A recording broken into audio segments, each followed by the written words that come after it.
bawal po sa ating constitution yan. Even if you do not confirm it or deny it, as long as it is capable of carrying nuclear warhead or it has radiation or causes radiation, nuclear po yan. No? Pag sinabing nuclear, it pertains to radiation. So, bawal po yan sa ating constitution. Kaya, sana tanggapin natin yung ating constitution, ipatupad natin yung ating constitution. Otherwise, delikado po. Baka ma-impeach yung responsible official dito at yung hindi naman impeachable official, baka makasuhan sa korte, no? Kasi Opo. high crime po yung paglabag sa Constitution, culpable violation of the Constitution.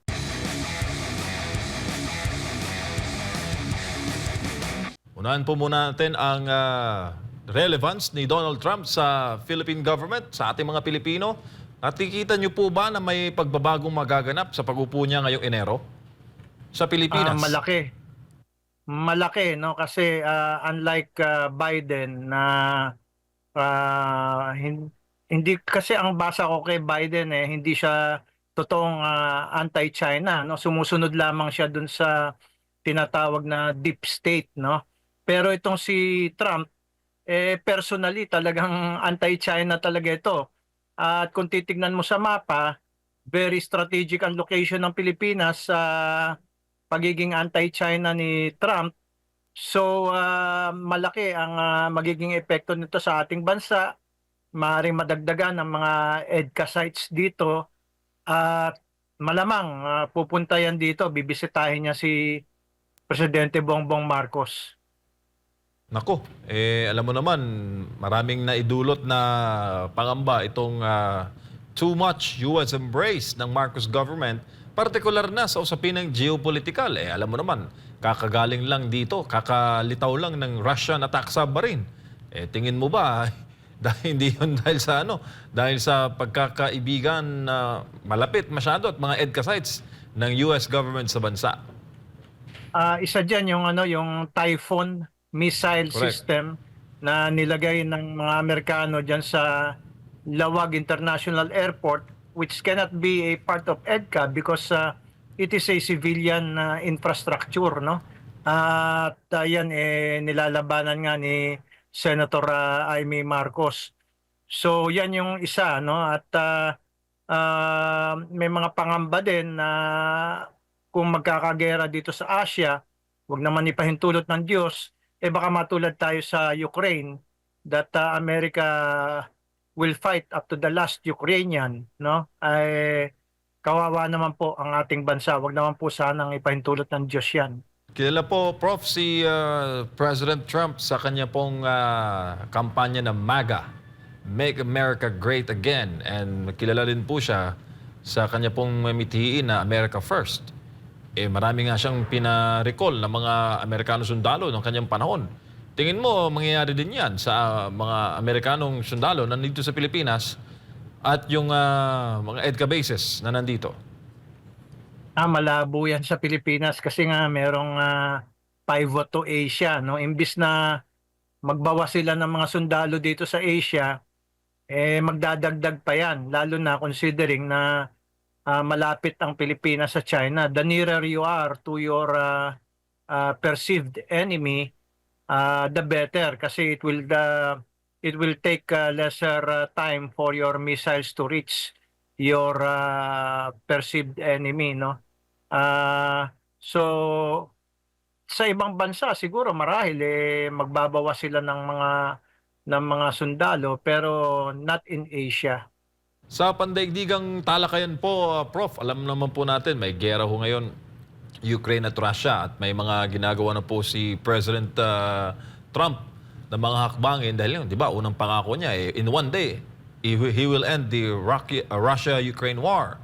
Ano po nakikita niyo dito na maaaring hakbangin para po ito mapigil yung digmaan na nakakaapekto po sa presyo naman sa oil products dito po sa Pilipinas? Well, sa tingin ko, ang nakakalungkot yan, kasi yung mga appointment niya, mga neocons na tinatawag, no? Mga mahilig sa gera, mga mga war hawks, no? Hindi sila doves, no? Ah, so at nagsalita si President Trump na pag hindi sumunod ang Russia sa mga terms na gusto ng Amerika, eh mas lalo pang babahain ng Amerika na malalakas na armas ang Russia. At eto nga, nakaka-complicate pa yung nangyari sa Syria kasi alam naman natin na very close ally ng Russia ang Syria, subalit ginawa ng Amerika pinapunta yung mga Ukrainians sa Syria para i-train yung mga terrorist groups diyan. Actually, terrorist groups, no, mga Al-Qaeda at saka ISIS, nagpalit-palit lang ng pangalan. Al-Nusra, Hayat Tahrir al-Sham, palit-palit lang sila ng pangalan pero essentially Al-Qaeda yan at saka ISIS, no? So ang usapan, ite-train ng mga Ukrainians yung mga jihadist na ito, itong mga extremist na ito, itong mga terrorist na ito, at kapalit ay pagka napabagsak na nila si Assad, itong mga terrorist na ito ay pupunta sa Ukraine para lumaban sa Russia. So delikado ito. Prof, magandang gabi, si Admar po ito. May iba lang ako ng usapin at dito tayo sa Pilipinas. Kayo po ba'y nababahala dito sa pagkakadiskubre ng nasa 100 kilo ng depleted uranium? Abay, delikadong-delikado po yan. Ano? Kasi ang depleted uranium ay napatunayan na, lalo na sa Yugoslavia, former Yugoslavia, especially sa Serbia, no? Na yan kahit na ilang libong taon pa ang lumipas, meron pa rin yung radiation, ano? At hindi yan biro-biro, nagdudulot yan ng cancer, ano? At ang problema, hindi ina-admit ng US na nagdudulot yan ng sakit, no? Pero kitang-kita na sa mga bansa, lalo nga sa Serbia, no, former Yugoslavia, na ginamitan ng depleted uranium, na talagang nagkokos siya ng cancer kasi nga may radiation uranium nga At mismo mga sundalo ng Amerika, sundalo ng Italia, sundalo ng Britain, at iba pang mga NATO countries, nagdemanda na sa kanilang mga gobyerno. At sa gobyerno ng Amerika, dahil yun nga daw depleted uranium ang naging sanhi ng kanilang pagkakasakit ng cancer at iba't iba pang mga sakit. Kaya at saka yan po considered na nuclear weapon, ano, kasi uranium yan Anything with radiation is considered as nuclear weapon, ano. Kahit na hindi yan sumasabog ng katulad ng isang nuclear bomb, pero may radiation yan at meron yang uranium. So against the Constitution po yan, against the Nuclear Weapons Free Constitution of the Republic of the Philippines. Opo, and sa tingin po ninyo, kasi wala pa tayong dito, meron tayong Bataan Nuclear Power Plant pero hindi yan na napagana. Pinaplano pa natin na magkaroon ng mga nuclear plants pero parang nauna ata itong panggatong. So ibig sabihin, wala pa tayong ganong kapasidad sa pag-handle ng mga ganito. Sa tingin po ninyo, saan kaya nanggaling itong uranium? At alam naman natin, mahigpit ang ating mga airports, mga seaports. At kung sino man ang nagdadala nito at kung alam niya kung ano ang kanyang dinadala, hindi naman yan pwede na magsisibilyan na clothing lang siya. Dapat meron ka talagang protective equipment. So kumbaga, mas paghihinalaan ka naman kung gusto mong ipuslit yan na naka-protective equipment. So isa lang yung posibleng hinala dyan na meron talagang may kakayanan na nagpuslit niyan dito sa loob. Ang tanong, saan galing at papaano yan pinuslit at bakit ipinuslit dito? Prof, ano sa nakikita mo? Well, alam mo, nakakalungkot yung mismo mga sundalo ng mga Amerikano at mga NATO countries hindi nila sinasabihan na delikado yan. Kaya wala silang protective equipment. So pwede silang mag-utos ng isang agent nila na walang kamuwang-muwang, hindi alam na delikado yung depleted uranium. naka-ordinary lang, pwedeng mangyari yan. Walang ibang panggagalingan yan, kundi sa tingin natin, hindi naman tayo pinanganak kahapon, kundi Estados Unidos. Kasi yan ginagamit na bunker buster. No?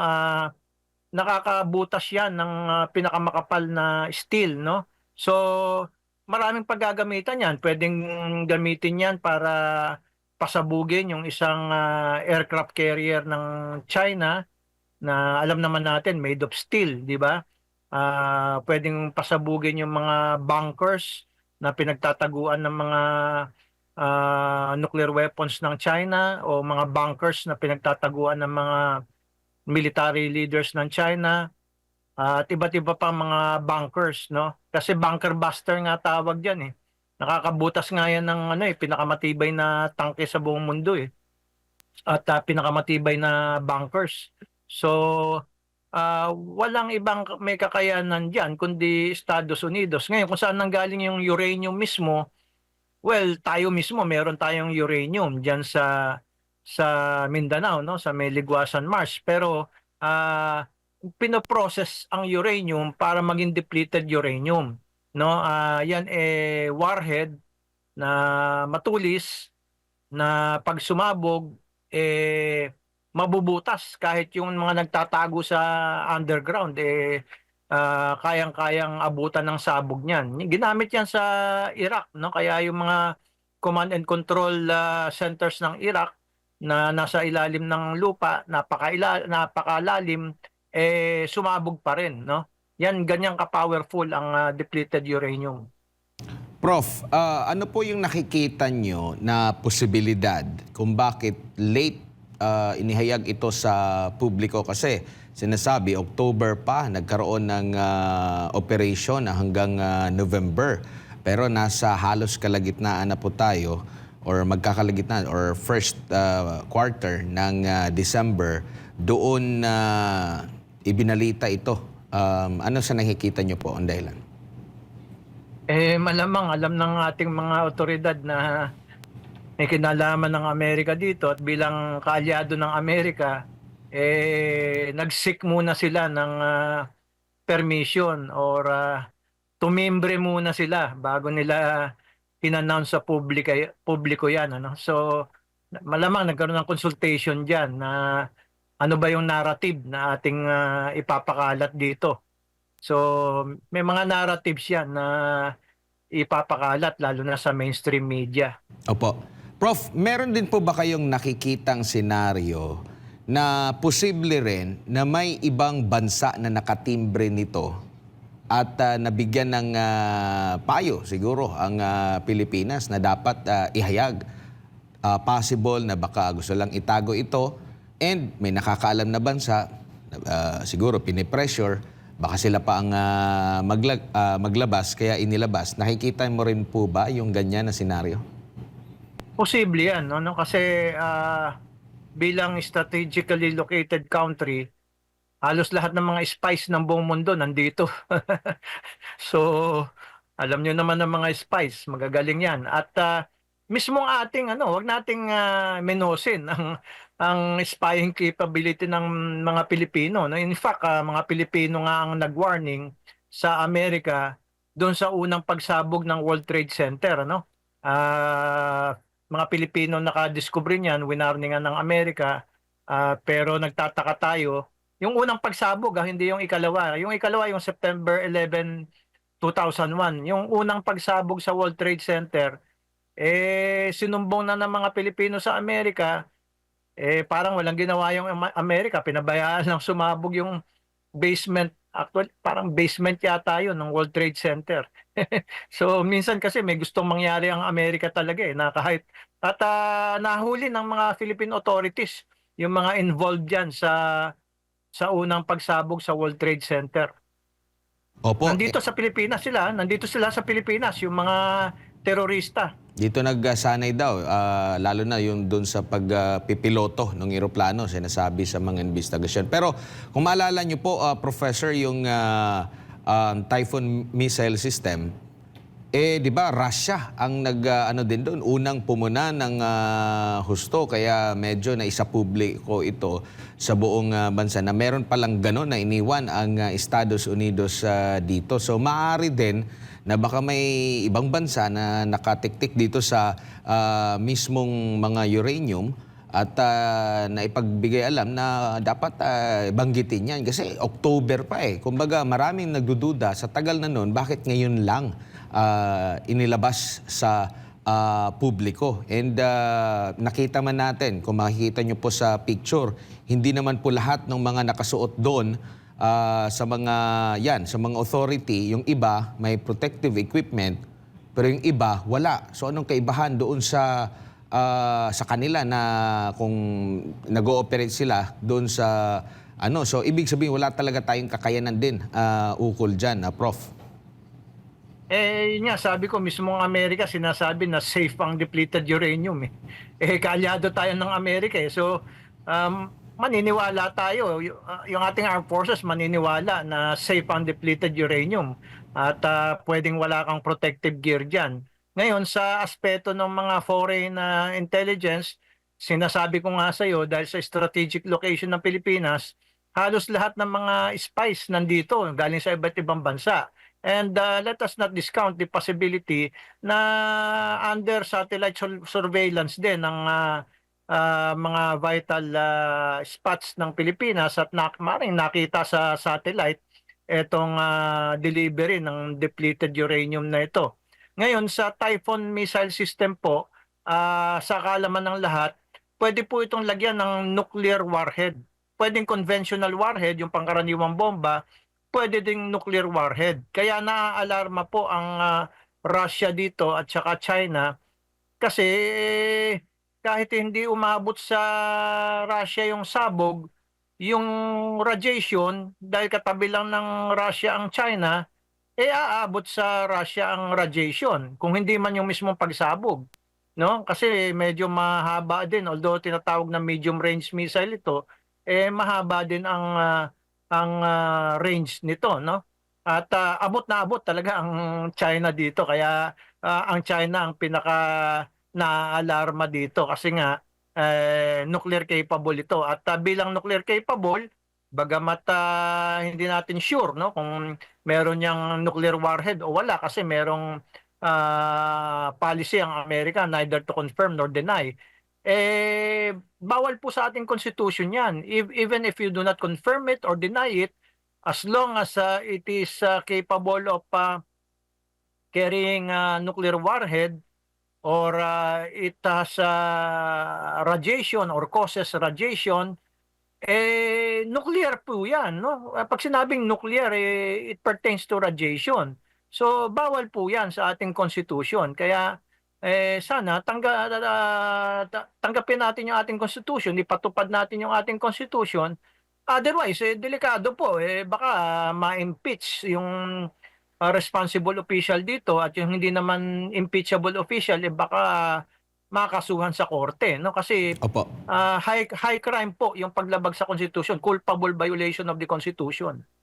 And Prof, nakikita nyo rin po ba yung posibilidad na kasi nasa kamay ito ng parang civilian kasi doon nakipag-transact ang NBI, nagkaroon ng entrapment na operation, parang wala lang. Kumbaga, parang simple lang na inilalako itong depleted uranium na ito. Pero nakikita nyo rin po ba yung possibility na kaya ito nabuksan din yung issue na ito para may rason na magkaroon ng stay ang Amerika dito kasi may banta ng possible terorismo kasi nakapasok na itong mga ganito na pwedeng gamitin ng mga terorista. Hindi malabo yan kasi kilalang kilala ang Amerika sa false flag operations. Tignan mo nangyari sa Syria. Ang leader niyan ng Syria ngayon, si Abu Muhammad al-Julani, yan ay Al-Qaeda. Yan ay lumaban sa Amerika. Ang Al-Qaeda po, yan yung nagpasabog doon sa September 11, 2001, doon sa Twin Towers, na dalawa lang yung eroplanong tumama sa dalawang building, pero 3 building yung gumuho. So, ngayon, nagpalit lang ng pangalan, ginawang ISIS nung una, pagkatapos nung naging mabaho ang ISIS, ginawa namang Al-Nusra, pagkatapos nung naging mabaho yung Al-Nusra, ginawa namang Tahrir al-Sham. At in-interview pa ng CNN ng Amerika si Abu Muhammad al-Julani, samantalang merong $10 million bounty on his head coming from America itself, terrorist. Pero ngayon tinatawag ng CNN na freedom fighter si si Al-Julani. No? So hindi malabo na mismong Amerika din ang nagpasok ng depleted uranium dito para magkaroon ng justification, yung nga false flag operation, magkaroon ng justification for increased presence of American troops and facilities here in the Philippines. At dahil nga merong threat ng uranium, which is makukonsider na nuclear, abay, kailangan palitan natin yung ating konstitusyon. Payagan na natin ang nuclear weapons at tanggalin na natin yung anti-foreign bases provision. Payagan na natin uli ang US bases dito at imbis na sila ang magbabayad sa atin katulad ng panahon ni President Marcos Sr., tayo ang magbabayad sa kanila para magstay sila dito. Opo, and nakikita nyo, ano po nang nakikita ninyo na maaring reaksyon dito ng ibang mga bansa, kagaya po ng mga best friend ng Amerika, ang Russia, ang China, North Korea, at iba pang mga bansa kung marinig nila na merong ganitong uri ng radioactive material na pwedeng maging sandata nga dito sa Pilipinas? Well, sa tingin ko matagal nang may mga nakaturong nuclear missiles dito ang Russia, China, North Korea, no? Kasi panahon pa ng Clark Air Base, Subic Naval Base, may mga nakaturo ng nuclear missiles dito yung mga kaaway ng Amerika na yan. At remember, nagpalipad ng missile ang North Korea, naglanding malapit sa eastern coast of Luzon. So, kung yung North Korea lamang kayang-kayang paabutan tayo ng nuclear missiles, paano pa kaya ang China at saka Russia? Yan nga yung sinasabi ni Professor Simbulan na basis of our insecurity. Although they no longer call it as bases, EDCA ang tawag nila, for all intents and purposes, military bases po yan kasi merong foreign military troops and facilities. So, for all intents and purposes, they are military bases. Nakikita nyo rin po ba yung possible na pagbabago ng approach lalo na sa paparating na Trump administration dito sa maganap sa Pilipinas? Sabi ko nga dahil sa pagiging personal na anti-China ni Trump, no? Hindi trabaho lang, personalan to. Personal ang galit niya sa China, medyo maghanda-handa tayo dahil although hindi ko nakikita na magkakaroon ng military confrontation, pero baka magkaroon ng mga miscalculations, no? At that might lead to military confrontation kasi mahirap yung giri-girian. Minsan nagkakamali ng kalkulasyon, nagkakaabutan, at minsan dahil lang doon sa maling kalkulasyon, diyan nagsisimula ang mga digmaan. Kaya tayo po magpakaingat, lalo na ngayon si Trump ang presidente na very much anti-China. Although sinasabi niya na hindi siya gagawa ng gera, pero tignan natin yung mga appointments niya, no? Napakarami niya mga in-appoint na mga pro-war, no? Mga hawkies, no? Mga neocons. So, ang matinu-tinu lang sa mga appointees niya si Tulsi Gabbard at saka si Robert Kennedy at saka yung kanyang Vice President, no? Si Vance. Pero yung mga iba walang pinagkaiba sa mga neocons. Neocons talaga, no? Kaya gustong-gusto ng giyera ng mga yan para kumita yung military-industrial Opo. complex ng Amerika. Opo. May tuturing na ba natin itong national security concern, itong pagkakadiskubre ng mga depleted uranium, Prof? Eh dapat lang ano, dapat lang kasi hindi na po biro-biro 'yan eh. Nagdudulot po 'yan kahit na hindi po 'yan sumabog, nagdudulot 'yan ng radiation na nakaka-cause nga ng cancer at iba't iba pang mga sakit. So, national security concern po 'yan kasi unang-una ang hina naman pala ng ating intelligence, nakapasok 'yan.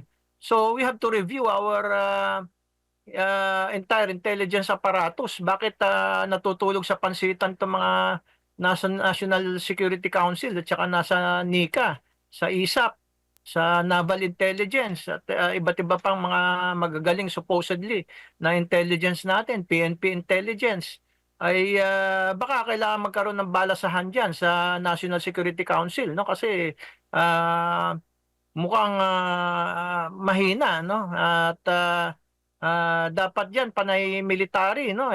Meron pang civilian na nakasama diyan sa National Security Council. Dapat yan mga seasoned intelligence veterans, hindi basta-basta mga kung sino-sino lang. At kahit na military ka, kung wala kang intelligence background, lalo na kung civilian ka, no? So dapat balasahin itong National Security Council natin at i-reviewin yung ating entire intelligence apparatus.